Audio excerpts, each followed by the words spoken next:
Welcome back to another episode, GW. I'm Katie Coolidge, and this is GWeek from home.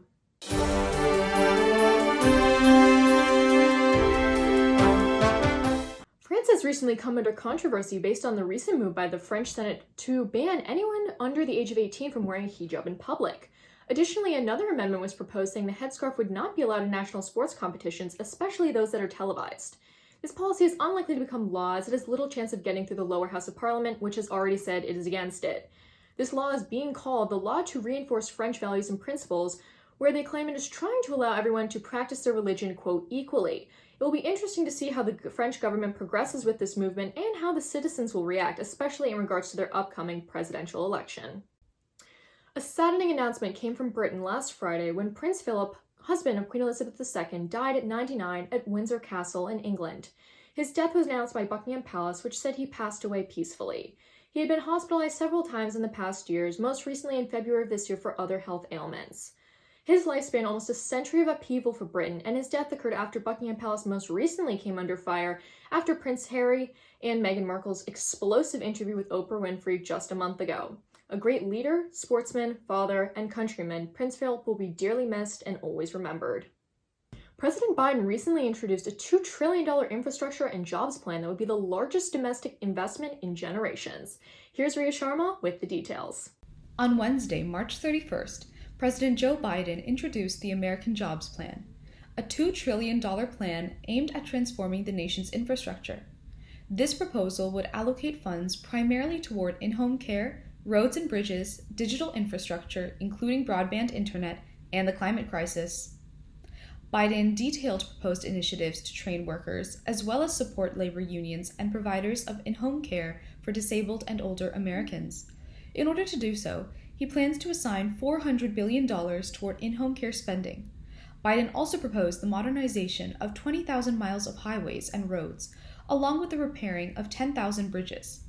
To reduce the country's reliance on fossil fuels driving global warming and climate change, Biden plans to establish 500,000 electric vehicle chargers and allocate $16 billion toward programs focused on helping fossil fuel workers transition to new work. Unlike major past investments in infrastructure, the White House says that the plan targets 40% of the climate and clean infrastructure to disadvantaged communities who have faced institutional racial injustices.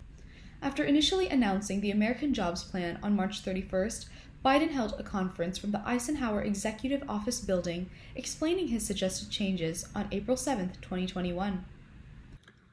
Now, since I announced this plan, I've heard from my Republican friends say that many of them say it's too big.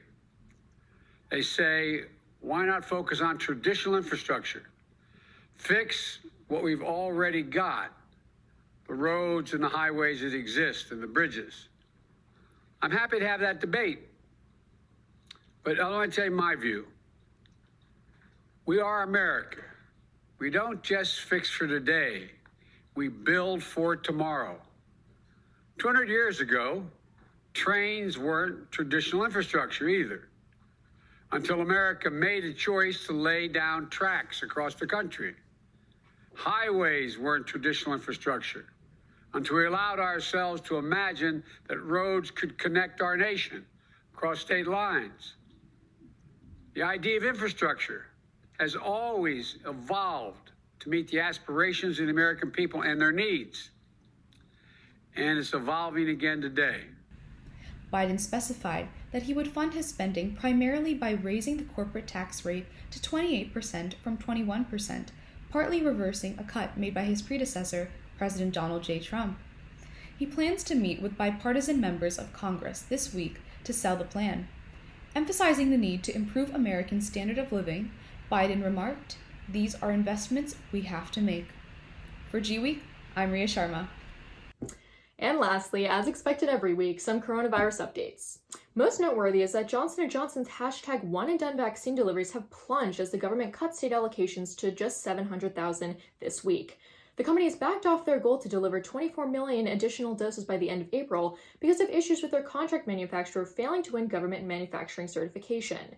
DC will be receiving only 1,300 doses this week, down from 10,800. Even with this reduced quantity of vaccinations, Mayor Muriel Bowser is urging DC residents to do their part and get vaccinated so that hopefully we can start our return to normal. That's all for this week, GW. Make sure to check us out on the web at gw-tv.com or on Instagram at GWeek News. Stay safe and get vaccinated, everybody.